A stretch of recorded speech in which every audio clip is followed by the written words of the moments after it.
इस वक्त की बड़ी खबर आपको बता दें, रिकॉर्ड बुलंदी पर सेंसेक्स 59,000 हिंसे के पार पहुंचा। सेंसेक्स पहली बार सेंसेक्स 59,000 के पार पहुंच गया है।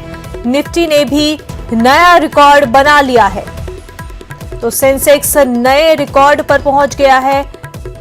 59,000 के हिंसे को पार कर चुका है सेंसेक्स पहली बार। 59,000 के पार सेंसेक्स पहुंच चुका है और पहली बार सेंसेक्स 59,000 के पार पहुंच गया है। वहीं निफ्टी ने भी नया रिकॉर्ड बनाया है।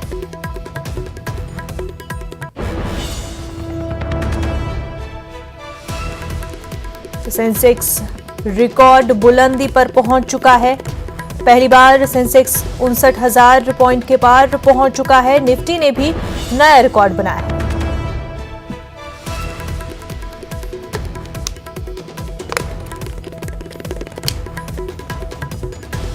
तो सेंसेक्स नई ऊंचाइयों पर, वहीं निफ्टी ने भी नया रिकॉर्ड बना लिया है।